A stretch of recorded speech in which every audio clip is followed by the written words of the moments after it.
حياكم الله ويانا. كابتن فهد، يعني سؤال اخونا عبد الوهاب المطيري، اسباب تدني مستوى نادي النصر، هل سوء في اختيار المحترفين، سوء في اختيار الجهاز الفني، سوء اداره من وجهه نظرك؟ والله شوف، انا لاعبين حتى عشان لا نقول يعني. لا انا اقول ان النصر تاخر في مرحله البناء. يعني الناس زرعوا وبداوا يحصدون، والنصر تو الان يبغى يزرع. فبكل امانه انا اقولها حقيقه، يعني الناس صاروا يحصدون واحنا تونا الان نمشي على الطريق الصحيح. يمكن يعني اقول لك اختلاف اعضاء الشرف قد تكون سبب في تاخير هذه المرحله. يعني اقدر اقول انه الان جماهير النصر صبرت كثير، لكن انا اعتقد وقلت هالكلام قبل المره ذي انه بالكثير سنتين سيعود النصر، نصر البطولات، نصر النجوم. انا اعتقد انه يعني في ظل هالجماهير العاشقه الحقيقه، في ظل هالجماهير اللي تملى الملاعب بدون بطولات وبدون اعلام وبدون بعض النجوم الكبار اللي يمثلون المنتخبات السعوديه، يعني شيء غريب العشق هذا، يعني ما تلقاه باي نادي اخر. في نفس الوقت يعني خلونا نقول لك هنا وبكل امانه وبصراحه، كل الانديه عندها جمهور، يعني الهلال ما شاء الله عنده جمهور كثير، الاتحاد عنده جمهور، احنا لا نقول انه بس النصر الحال اللي عنده جمهور، لكن يعني الناس من ناظروا هالجمهور يقولون ايش هالعشق الغريب. يعني تخيل لا اعلام يحثك كل يوم انه يفرد لك هالصفحات عشان بكره تجي بطوع العاشق للملعب، ولا عندك بطولات من 12 سنه واكثر ما حققت بطوله كبيره، ولا عندك نجوم شباك يجيبون لك للملعب، ولا هو تقليل في الموجودين، يعني لله الحمد فيه نجوم، لكن ما هو النجوم اللي تقول هذول اساسيين في المنتخب ونجوم يعني ستار. في ظل هذا الجمهور الكبير انا متاكد ان النصر لن يغيب عن البطولات، والحمد لله في ظل هذه الاداره الجديده، في ظل تكاتف اعضاء الشرف الان اللي بنوا بنايه سليمه، انا متاكد ان النصر بالكثير سنه سنتين حيحقق بطوله مهمه. نحكي على بطولات هي بطوله دوري، بطوله كاس، بطوله اسيا، بطولات كبيره اللي تحس ان النادي بدا ينافس. الان النصر يمكن ينافس لكن ما يحقق بطولات. فهد، في يعني يمكن نسمع من الاخوان السائلين ان يعني الكبار والنجوم اللي بنادي النصر مبتعدين تماما حتى عن الجانب الاداري، يعني امثالك، امثال الكابتن ماجد عبد الله، امثال محيسن الجمعان، يعني ما نشوف لا بالنادي ولا حتى بالمنتخبات مدراء. يعني معلش انا اعطيك كمثال، مثلا سامي الجابر، فهد المصبيح، مثلا كانوا ماسكين مثلا مدراء بنادي الهلال، بعدين الان فهد المصبيح يمكن مع اللجنه الموجوده الان بلجنه الاحتراف برعايه الشباب، يعني في تواصل. ولكن انت على كابتن ماجد عبد الله، على محيسن الجمعان مختفين تماما امانه. ما السر؟ سؤال مهم، بس تخليني تصادمي مع الواقع حقنا. لو اجاوب قالوا هذا تصادمي وهذا يدور مشاكل وهذا، لكن نروح ونرجع على كلامي اللي هو الواقعنا. صدقني جاسم، انا قاعد اتكلم بكل امانه وصراحه. يعني اخذك اضرب لك مثل. يعني في لعيبه 50% مواهب، الاعلام يطلعهم اتجاههم في اتجاه السهم حق النجم. يعني شلون؟ لما يجيك لاعب امكانياته وقدراته 50%، والاعلام سهمه مع سهم اللاعب يطلعه 1000%. لما يكون لاعب يكون قدراته وامكانيه ومهاراته وكل شيء 80%، والسهم حقه للفوق يشد الهمم، والاعلام قاعد يقلل منه، هذا بكم بيكون؟ هذا وين يجي؟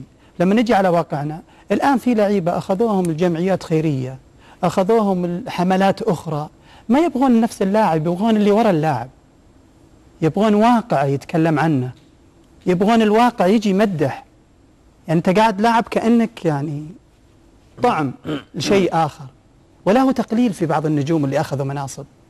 جوابك في لغز؟ لا بغض النظر، ما هو واضح. انا اعتقد الناس فاهمين وعارفين. انا متأكد. لا وضح لنا، انا ما فهمت اكثر من كذا. انا ما ابغى يعني هو سؤاله واضح. هو كلام، انت وينك عن هو كلامي واضح. شوف، انت كرئيس عام، انت كرئيس عام او كرئاسه مقتنعين فيك يا جاسم، انك عندك الخبره، عندك الرؤيه، عندك الثقافه، عندك التطبيق، والمدربين اللي مروا عليك لا بالنادي لا بالمنتخب، لكن انت تصادمي مع مواقعنا. ما يمكن يحطونك، يفتحون على بابهم، على نفسهم باب لا يمكن يختار واحد ضد هذا الواقع. لذلك للأسف شوف، وأنا أقولها بكل أمانة للجماهير السعودية ولكل الجماهير، هذا يضر بالكرة السعودية. تحط الرجل في المكان غير السليم، تستفيد منه كبهرجة، لكن في الواقع هذا اللي أخرنا. في ناس كويسين لكن ما يمكن تنحط. انت قاعد الحين قاعد تشير بس عن الرئاسه. اتكلم عن نادي النصر. شوف انا اتكلم لك بشكل عام، انت تقول وينك بعيد، انت ضربت لي امثله ان هذول في اللجان وهذول. انا لما اتكلم انا تكلمت عن لجان، انت تكلمت على لجان وعلى كذا. انا فهمت هذا الكلام، لكن خلينا اجي لك على النادي. أيوة. النادي انا بتكلم عن نفسي. انا قريب ويسمعني الامير فيصل الان 1000 مره اتصل عليه اعطيه ارائي، اللعيبه وهذول هم يسمعوني دائما باتصال بتوجيهاتي في بعض الاشياء. لكن انا عندي وجهه نظر انه كعمل اداري الان عندي صفحه لازم اغلقها. هذه رؤيتي، وهذه يعني قد اكون غلطان او انه قد اكون على صواب. انا الان ابي اطوي صفحه لاعب، بعدين ادخل في موضوع عشان ما يؤثر علي بعدين كنتائجا. فانا اخذها بهذا المنطلق واخلي الناس تشتغل بعدي. لكن صدقني انا ماني بعيد، انا اسمع، وبالعكس أنا من النوع اللي ينور جماهير نادي النصر. جماهير نادي النصر اندفاعية، وتجيك لما تجي على الطام على راسهم يخسرون بطولات يرجعوا يقولون أنتم علقتونا، أنتم السبب في، أنتم السبب. فأنا كنت دائما بتصريحاتي أكون واقعي وأقول لهم ترى النصر إلى الآن ما عاد، النصر سبقونا ناس، النصر يبغى له بناية أكثر، النصر ينافس، النصر لن يحقق بطولة، عشان لا ينصدم جمهور النصر. طيب فهد، بهذه النقطة في لك تصريحات الصراحة اللي عندك تجرح البعض، تزعل البعض من لاعبين نادي النصر. فالبعض يقول ان لاعبين نادي النصر معترضين على ان فهد الهريفي يكون مدير الكرة لانه صريح اكثر من اللازم ويجرحنا في بعض. انا ما سمعت من لعيبة نادي النصر هالكلام، سمعت من الناس اللي يبي يأثرون. انت تعال في تصريحي هل هو صحيح او خطأ؟ انت هل ترضى أن في ناديك في لاعب شاذ يخرب على الباقيين؟ شاذ يعني بتصرفاته، ما تقبل. مش على نادي النصر، في كل المملكة، ترى كلامي في كل المملكة، لكن يتغطون على بعضهم. في لعيبة محترفين لكن للأسف يسيئون حتى لأنفسهم، يا بسهر، يا بسلوكيات أخرى، يا باستعمال أشياء أخرى. بكل أمانة نقول لكم شيء، فأنت لما تجي تقول لك بلاشي من ذا الشيء، أنا لن أخرب كيان كبير له تاريخه. إذا في لاعب أو لاعبين أنا متأكد لو في الإداري الكفو والصحيح سينقي النادي من هذا الشيء وسيستمر، حتى اللي كان اللي أعوج حيعتدل. فمعناتها الكلام أنا هل هو كلامي صح أو خطأ؟ هنا النقطة. هل هو صحيح صار الفعل هذا اللي أنت تتكلم عنه أو ما صار؟ لكن للأسف في ناس محسوبين، يجيك يقول لك هذا قال وهذا جماهير اللعيبة ما يبغون. أقسم بالله العظيم وأنا حلفت أن أكثر لعيبة النصر بيني وبينهم اتصالات ويحترموني ويقدروني ويعرفون رأيي واني صادق وصريح. بالعكس ما في اي شيء من هذا ان تقول اللعيبه، لكن قد يؤخذ ناس ثانيين انه يقول لك والله هذا قال وما قال وزي من الكلام. كابتن فهد، شو رايك بالمحترفين مرات نادي النصر؟ محترفين الاجانب زنقه بعد سؤال جديد. شوف انا يعني الامير فيصل بن تركي طبعا له افعال جميله وكبيره في نادي النصر، لكن كنت انا اختلف معاه في موضوع زنقه من البدايه، انه مفروض المدرب هذا سيرته الذاتيه ما كانت جيده. أنا وجهة نظري، أنا أقول يمكن عنده وجهات نظر أخرى. سيرته الذاتية كانت يعني ما تكتمل في الأندية، في أندية كثير ما كان يكتمل فيها.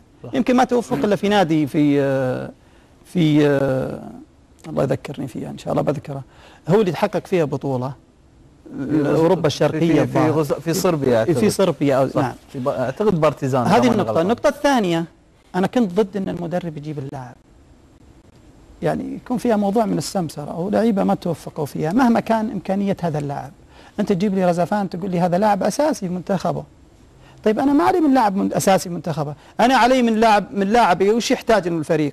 هل يحتاج لاعب يصير قلب الفريق النابض، يصير هو الرابط بين الخطوط، هل يصير هو يقوم بمهمات كثيرة، أو مني أجيب لاعب يكون والله أبغاه في الفريق يدي مهمة وسط أيمن مثلا، فاللاعب قاعد يقوم بأداء أنه جيد، أنا علي مهمات معينة أتطلبها، فهذا أجيب لاعب سعودي ما أجيب لاعب أجنبي.